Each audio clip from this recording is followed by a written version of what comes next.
Welcome to On the Moneyline, a podcast by MMA Play 365. I'm Newsom and I'm here to break down the pay-per-view event that goes down this weekend. A pay-per-view event that I don't think has been spoken about or promoted at least as much as UFC 280 last time out, but this time we've got UFC 281, we've got two title fights, we've got the third fight in the books between Israel Adesanya and Alex Pereira, and it's just a phenomenal card and it's stacked as well from top to bottom, some really good and fun fights as well, so I'm really looking forward to it. But just before we get into those breakdowns, as always, there's going to be a Base AI recap from last weekend at UFC Vegas 64. Base AI hit 91% across the straight pick predictions across the board. It got 10 out of the 11 fights predicted correctly, so make sure you check out that Base AI recap if you're interested in the UFC prediction software.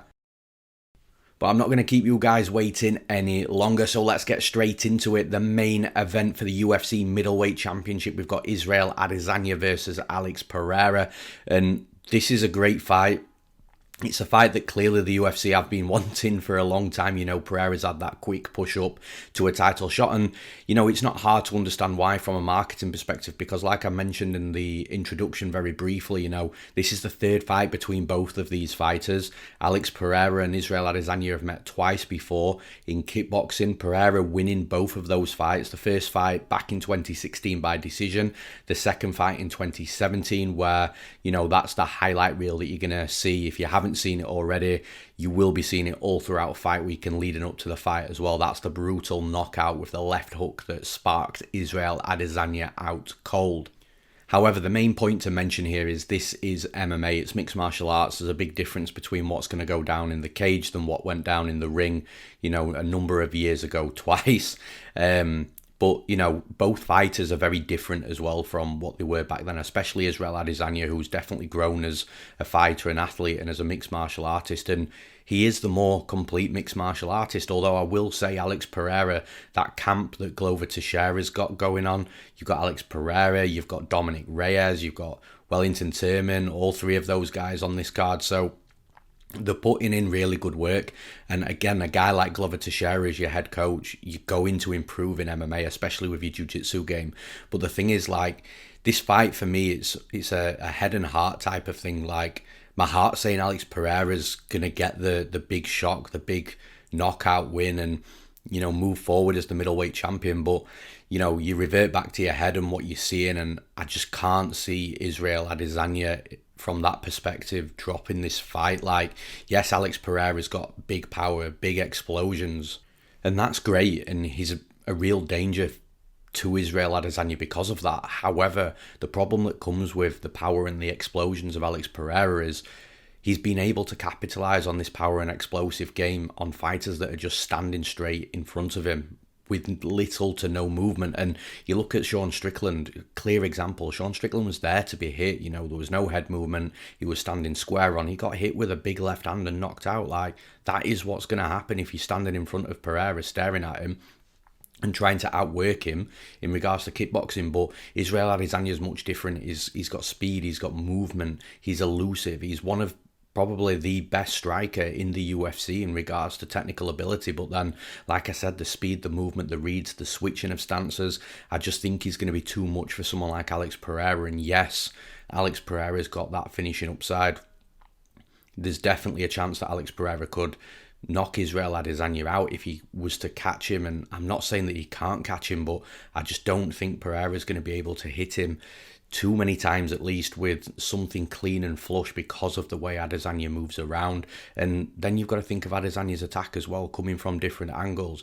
You look at Alex Pereira in this fight, he's going to be the slower mover fighter. He's going to be the more static fighter when you're comparing him to Israel Adesanya. So I definitely think Israel Adesanya's got to mind his P's and Q's here, but I do find it very hard to see Israel Adesanya going in there and doing something reckless and getting caught by Alex Pereira. And listen, if Alex Pereira's just, again, leveled up and in regards to his developments and his MMA game, and he does catch Israel Adesanya, then fair play. But from my perspective, from what I've seen, I think this fight is a good fight for Israel Adesanya.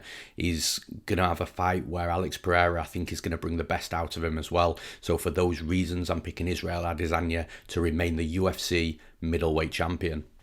And in the next fight, in the co-main event, our second title fight of the breakdown of the podcast, we've got Carla Esparza versus Weili Zhang for the UFC Strawweight Championship. And this is Weili Zhang's opportunity, a chance to win back that title that she lost a while ago. And listen, I think she's got a good fight ahead of her here. Carla Esparza, obviously, and coming off that weird fight against Rose Namajunas last time out, where there was almost no strikes thrown, and it was that close of a decision just because there was just very little activity. And you're not going to get that from Weili Zhang. And I think if Carla Esparza comes into this fight wanting to be patient, wanting to take that same approach, I think Zhang's just going to absolutely run through her. But I don't think it's going to be a similar approach to last time out for Carla Esparza.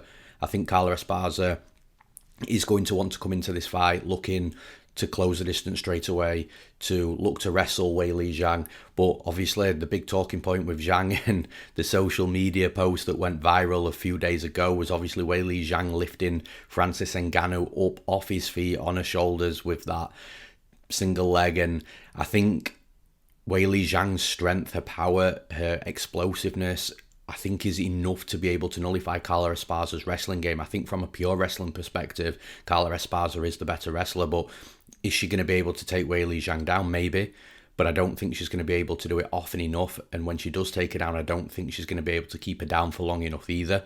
I think from a striking perspective, Zhang's going to be way too much for Esparza, both with speed, movement, power, volume. I think she's going to put it on Carla Esparza. I think she's going to hurt her. I think she could potentially finish her on the feet, striking with her hands as well, but also mixing in the low kicks. I just think she's going to be a ball of energy inside there and too much for Esparza on the feet. Then when it comes to the wrestling and grappling, I just don't think Esparza's going to have enough of what she needs throughout the fight to be able to really nullify Zhang, pin her down, keep her down, so Esparza can then start running the clock down and doing good work on top to be able to win the rounds. I just don't see that type of fight transpiring here against Weili Zhang. I think Zhang's good everywhere, and I think she's going to be a real problem for Esparza. I think the fight's more than likely going to be won and lost on the feet unless Zhang does come out and surprise us with a wrestling heavy game plan.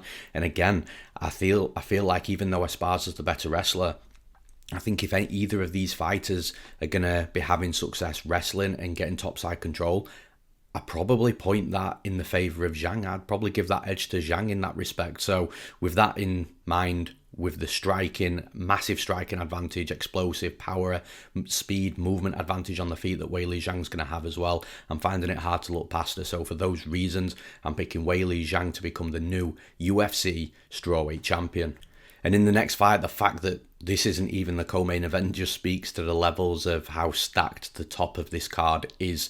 We've got Dustin Poirier versus Michael Chandler, and this is an amazing fight. You've got Dustin Poirier, who is going to be the more patient fighter, the fighter that is likely going to pour out more volume, better cardio, a lot of UFC experience. But on the flip side, you've got Michael Chandler, who's still got top level, high level experience in mixed martial arts, just more outside of the UFC. But Michael Chandler's the more athletic guy. He's likely going to be the faster guy as well.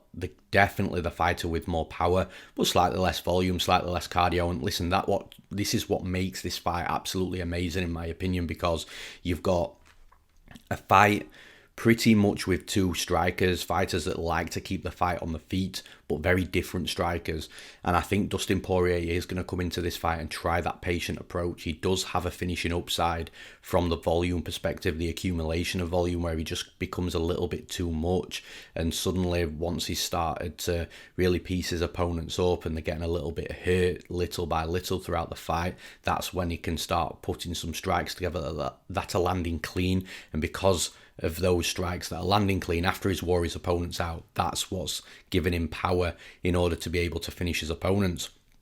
But then you've got Michael Chandler on the other side, who just has that raw natural power where he can come out there. I mean, we saw what he did to Tony Ferguson last time out from, a head kick, but this is a guy that's got, or normally throws that more power within his hands, left hands, right hands. He's obviously his head kicks as well.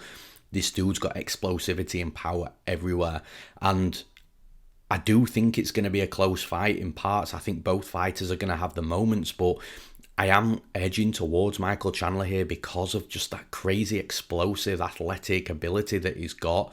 I think from a wrestling perspective as well, even when he's becoming a little bit too much for just Dustin Poirier, when he's becoming too explosive, too aggressive. I think if Poirier does try to take him down, I think Chandler's the better wrestler. I think if Chandler does get taken down, he's going to be able to get back up. And I think from that perspective, Michael Chandler has got the fight covered. And ultimately, like I've already said, it's going to be what happens on the feet. The obvious red flags and the big concerns from Michael Chandler is that cardio, how many rounds can he go? But again, I just don't think it's a cardio issue. I've said this a lot with other fighters lately. I don't think he's got bad cardio. I think it's just a pacing issue. And I think at some point, he's going to have some moments off, a little bit less action from Chandler. So he's going to manage that cardio, manage the pace a little bit better. And it's in those moments that Dustin Poirier will do a good job. But I just think Michael Chandler is going to be too explosive throughout the fight for however long it happens. I think when you're looking at finishing upside, yes, Poirier could finish Chandler late if the fight goes late and if Poirier weathers that storm. But the fact is he's going to have to weather a storm. And I think for that reason, Michael Chandler's got a finishing upside. If the fight does go to a decision, it could be quite close. And it will likely be close because you could be looking at a fight where Dustin Poirier took round 3, Chandler took round 1. Chandler took the first half of round 2. Dustin Poirier took the second half of round 2, and therefore it makes for a close decision. But the fact that it's going to be close if it goes to a decision, with Michael Chandler having the upside, with the judges loving to score fights, to fighters looking to end the fight and be aggressive at all times, I'm siding with Michael Chandler to win this fight. And in the next fight, we've finally come to the point where we're looking at Frankie Edgar's retirement fight versus Chris Gutierrez. And Frankie Edgar's been obviously a legend of the game. He's been everything that we've loved about, obviously, the original lightweight division, where that was the lowest weight division and Edgar was fighting at his walk-around weight, and then he's dropped down to previous lower weight categories as well. And we finally come to that last fight for Frankie Edgar, and like I said, it's going to be sad to see him in the cage one last time. Not for that reason, obviously, knowing that he's in the cage one last time and we're not going to see him again. And, this is the closing of a door, the end of an era. And it's not a terrible fight for him against Chris Gutierrez. They're not putting him in there against an absolute killer that's just going to score another highlight reel knockout on him and, have that as his last fight. If the Corey Sandhagen fight, for example, was his last fight, it would have been horrific for him. But that's not to say Chris Gutierrez can't do a good job on him. And actually, for as much as I love Frankie Edgar, and I've bet him a lot over the years, and like I said, I've really liked watching Frankie Edgar over the years, and I've won money from him, and he's a good dude. I do think that this type of fight is everything about a fighter in his last fight in the UFC. Has come out pre-fight and said that this is his retirement fight, that we're not going to see him again, so he's going to have that in his head. And we've seen this a million times over the years as well. When a fighter says that this is the last fight, this is the retirement fight, they don't normally do too well. And even though Chris Gutierrez isn't that top 5 or 10 ranked fighter that is going to be just too much for Frankie Edgar from that perspective in regards to where they're at in their career right now, I do think there's a possibility that he could actually be too much for Frankie Edgar, because his low kicks are brutal, his game's sharp, it's crisp, he keeps things nice and tight. Now, where Frankie Edgar's going to have success here is within his wrestling. I think he can take Chris Gutierrez down.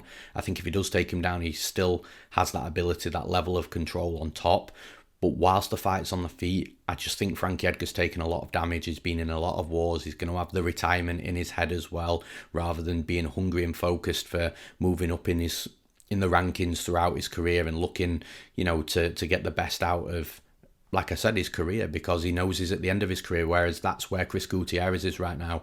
Gutierrez is going to be the hungry one.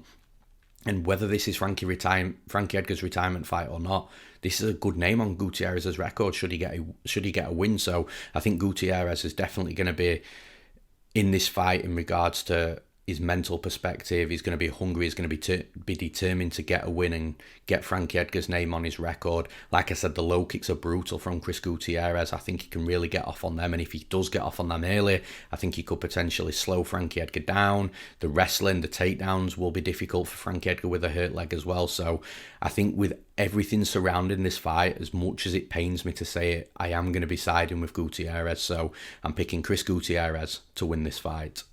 And in the next fight, we've got Dan Hooker versus Claudio Puelles. I love Claudio Puelles. He cashed last time out as an underdog for me against Clay Guida. And Claudio Puelles is a nightmare on the mat. His jiu-jitsu game is very tricky. It's very unorthodox. He will be dangerous even when you're thinking that you might be safe against him. He'll look dangerous. The main issue with Puelles right now is obviously the striking now. The striking is developing. It is getting better. And you can see the improvements from fight to fight. But from Dan Hooker's perspective, I like that Dan Hooker's just sacked off the whole moving down a weight division movement. I think he's coming back up to lightweight here is definitely a good move for him. He looks bigger, he looks stronger, he's definitely more durable, or it seems he'll be more durable at lightweight as well, with obviously not going through a brutal weight cut and dehydrating himself to the point where he is susceptible to being knocked out. And I'm not saying that Arnold Allen knocked him out because of that, but I do think there was a factor that played in that for sure. But I just think Dan Hooker's just a better fit with his frame for lightweight, and that's exactly what we're going to get here against Claudio Puelles. And I think that Dan Hooker, from a striking perspective, is going to be a million miles above Claudio Puelles. I don't even think that's close. I think from that striking perspective, Hooker's got everything. He's got the attacks, the combinations with the hands, he's got the kicks, he's got the striking experience, he's got knees, he's got elbows, he's really varied in regards to his attack, and Claudio Puelles is going to get lit up on the feet for as long as the fight stays on the feet. So then you're looking at the wrestling and grappling, because that's where Claudio Puelles wins. Can Claudio Puelles take Dan Hooker down? I think it's going to be difficult. If he does take Dan Hooker down, how do they match up from a jiu-jitsu perspective? Or if it hits the mat, is Hooker going to be safe?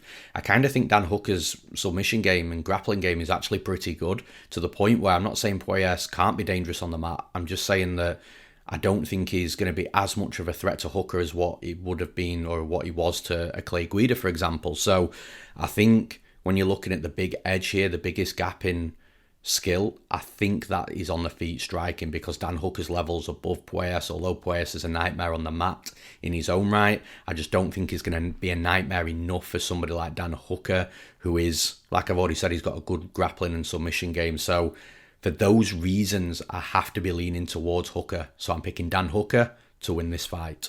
And in the next fight, another interesting fight from a stylistic perspective, we've got Renato Moicano versus Brad Riddell.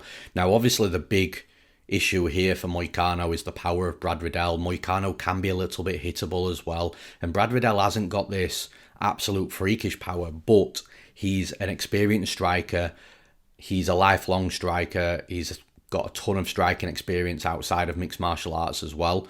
And with Moicano, like I said, he can get hit, he can be hittable, and he's also been knocked out on multiple occasions because of that as well. But the thing is, Moicano does normally only lose to the best guys in the division. You know, he's not a fighter that's ever really dropped a fight against a fighter that he shouldn't be losing to, if that makes sense. So with Brad Riddell, yes, I think Brad Riddell's going to have opportunities here. I think he's going to be able to come forward. I think he's going to be able to land some things on Moicano.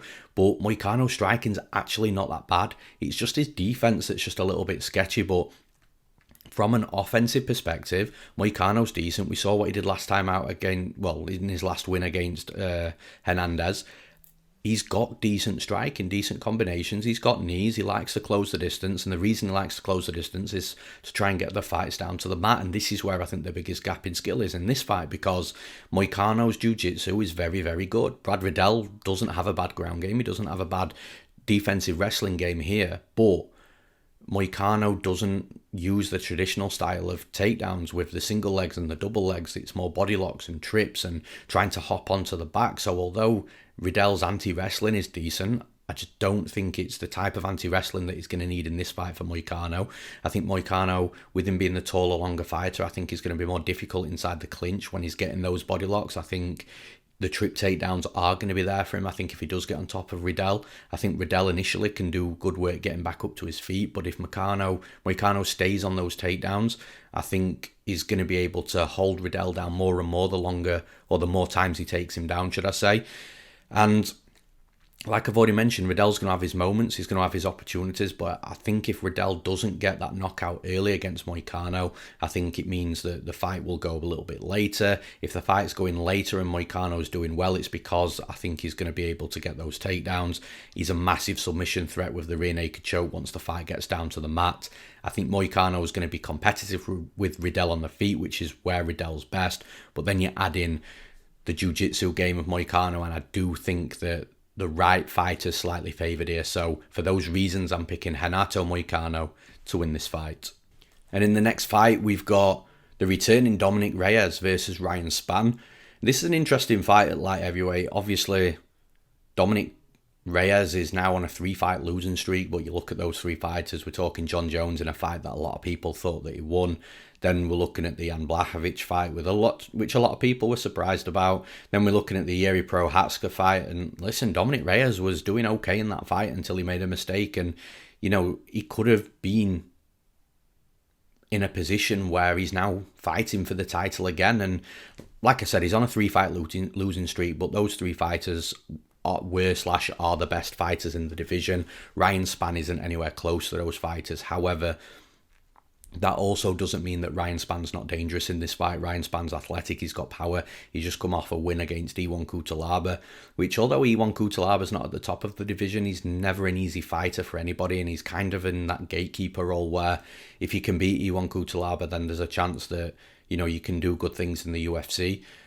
But if you lose against Kutalaba, then it's a bit of a reset for you. And like I said, Ryan Spann finished him in the first round, so definitely a good win for him. And it's good matchmaking.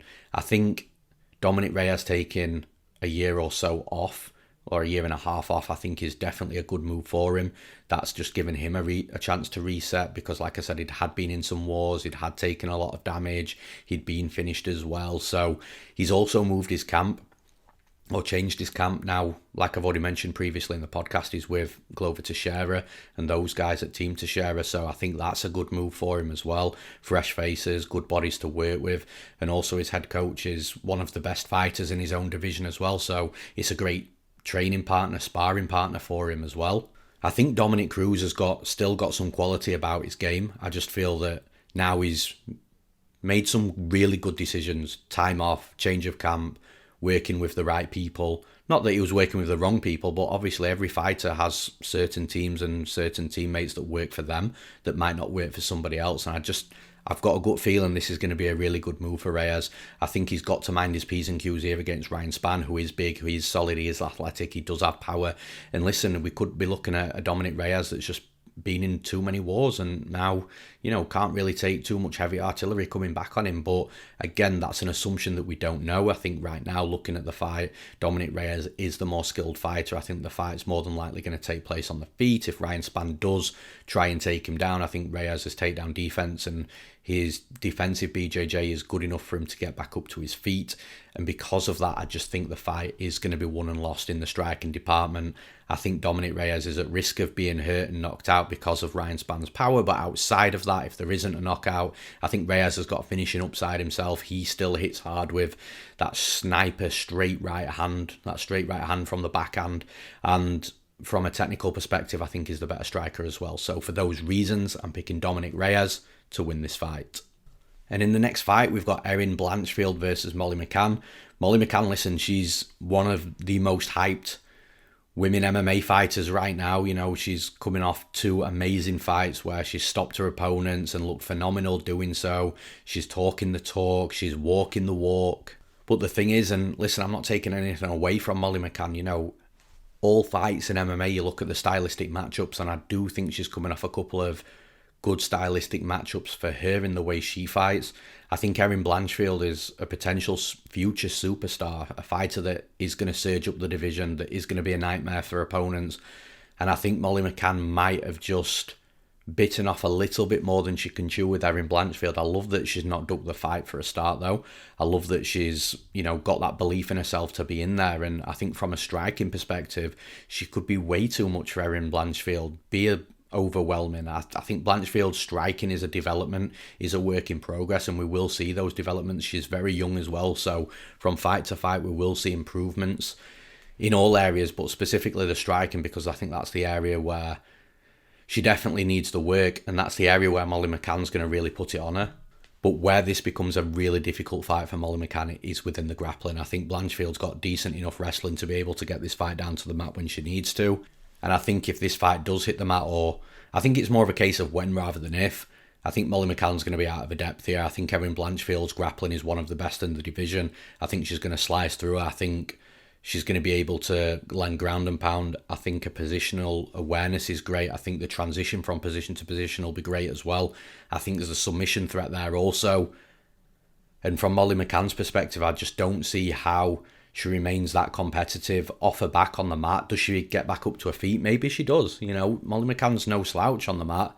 Maybe she does get back to her feet, but if she does, I think Blanchfield will stay attached to her with a body lock, or if not, she'll just reshoot anyway, get the fight down to the mat again. I think it's going to be one of these fights where maybe Molly McCann does really well early on and is defending takedowns, or if she is taken down, she's getting back up to her feet. But I think the more she's taken down throughout the fight, the more it's going to hurt her morale, a mental perspective, and she's just going to be a little bit deflated in there after the third and fourth takedown, and the fact that she keeps getting taken down. And from there, I think Blanchfield will be able to have more and more top control time.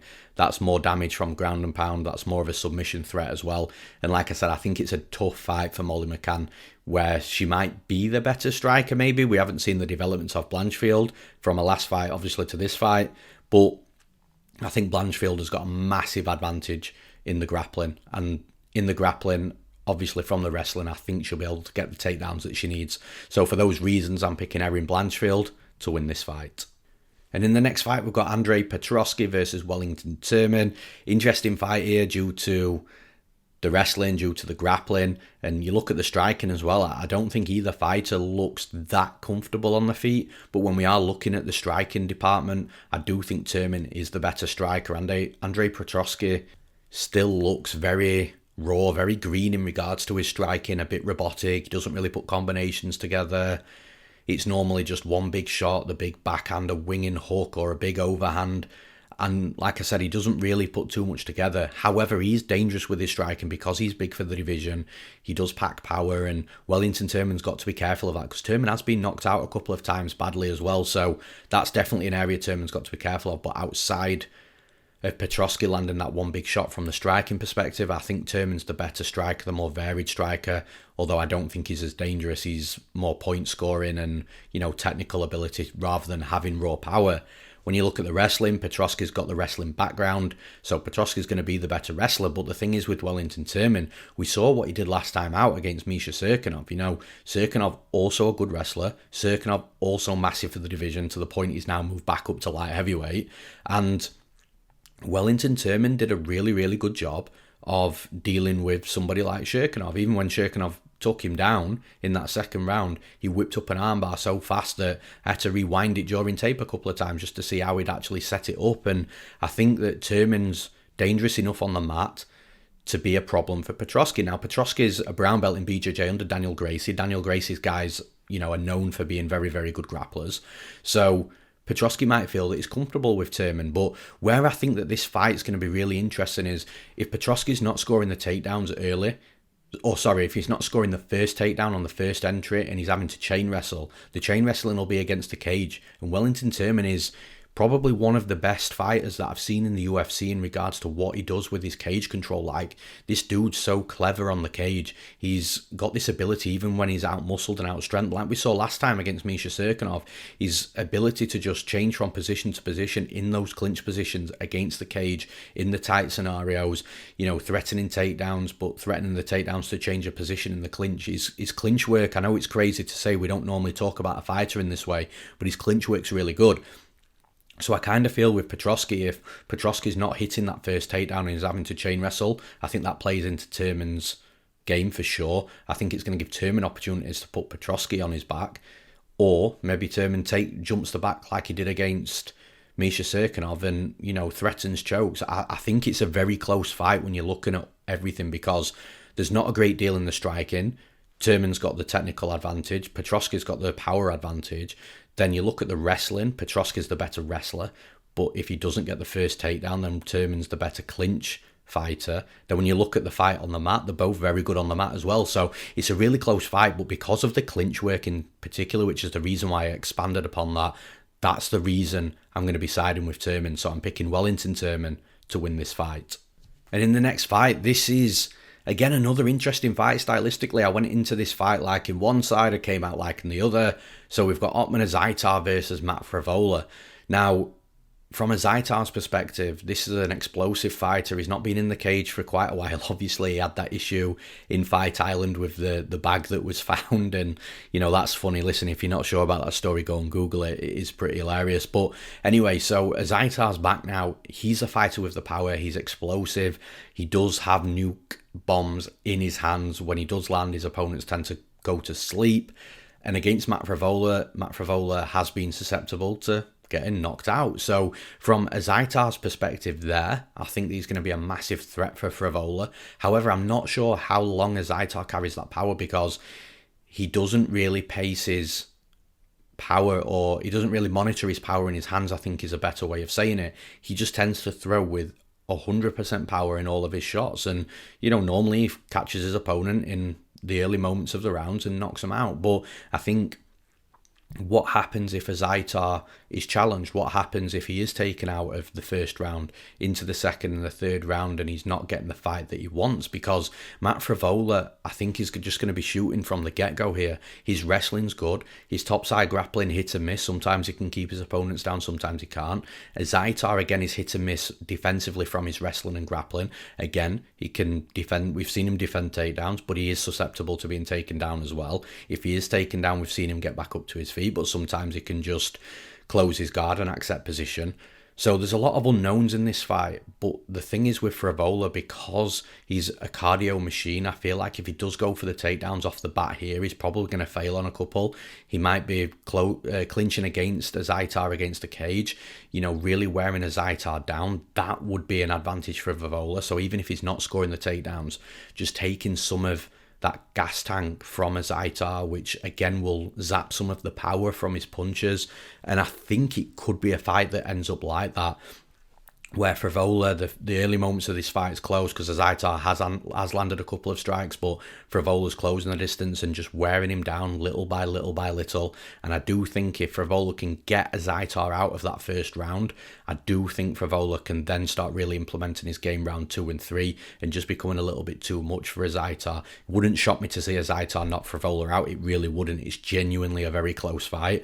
But from a stylistic perspective, I've seen Azaitar taken down. I've seen him controlled. I've seen him struggle with a fighter that's constantly trying to take him down. And there is one fight in specifically in Brave, and I didn't know too much about his opponent there, but from what the commentators were saying, his opponent had a striking background, a Thai striking background. So if he was able to land takedowns on Azaitar, I think Frevola can too. And for those reasons, I'm siding with Frevola. So I'm picking Matt Frevola to win this fight. In the next fight, we've got Karolina Kowalkiewicz versus Silvana Gomez Juarez. An interesting fight again. I think Karolina Kowalkiewicz, props to her because she was on a pretty bad losing streak before getting a win last time out. And I think a lot of people were writing her off last time out because of it. And with Silvana Gomez Juarez, I think that Gomez Juarez obviously coming off a win, but what we've seen from Juarez over the last few fights is this girl's got power, like big power in her hands. Now, both fighters are late 30s, so it's an interesting fight from that perspective. But again, I think striking Karolina Kowalkiewicz might be the slightly better technical striker, but Kowalkiewicz's defense striking isn't that great, and I think Gomez Juarez is going to have opportunities to land something hard on Kowalkiewicz, a fighter that has taken damage, that I don't think is as durable as she once was. And I think it might actually be a fight where Kowalkiewicz maybe looks for the takedowns to try and get another submission, because that's where Gomez Juarez has been found out in her last few fights in regards to her submission defense. But the thing is, Gomez Juarez is, like I said, she's a big girl in regards to, her physique. She's physically strong. And I think that Kowalkiewicz might have a difficult time trying to take her down, because if she doesn't get that initial entry into the takedown and complete it, then she's going to be looking at trying to grapple with Gomez Juarez on the fence. And I think Gomez Juarez is going to have the strength and physicality advantage here.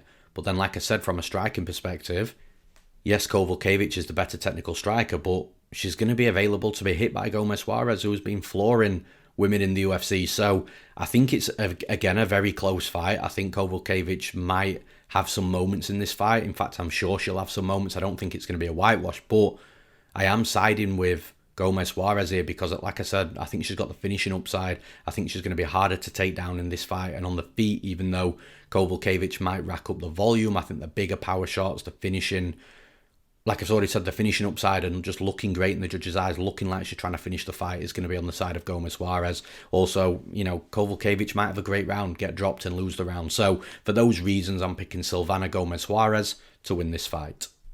And in the next fight, we've got Mike Trizano versus Sung Woo Choi.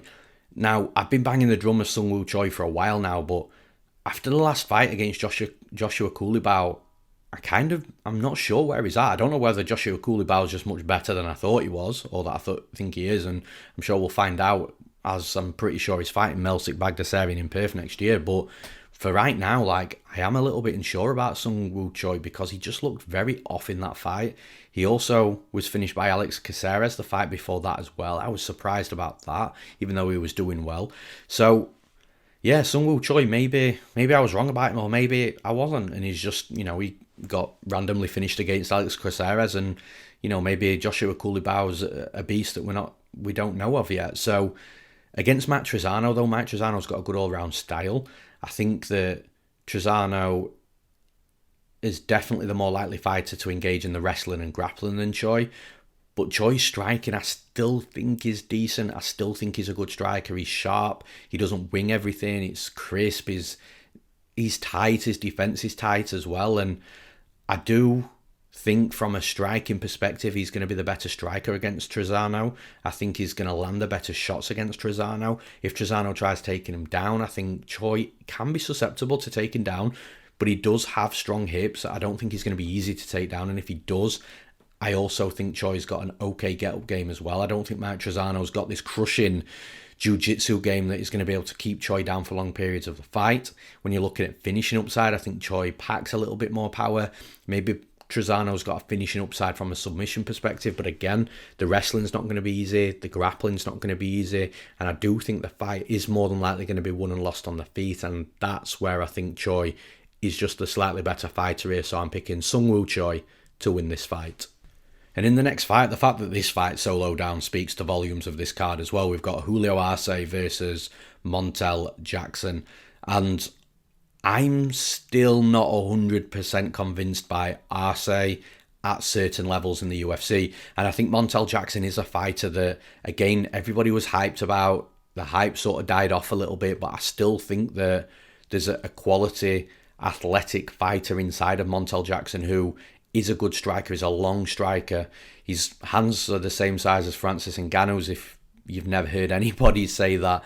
So listen, he's got big hands, long reach, he's athletic, he's got decent wrestling, he's got a decent grappling game as well. Julio Arce is a very defensive fighter. He seems to prefer or do his better work when he's on the back foot and countering.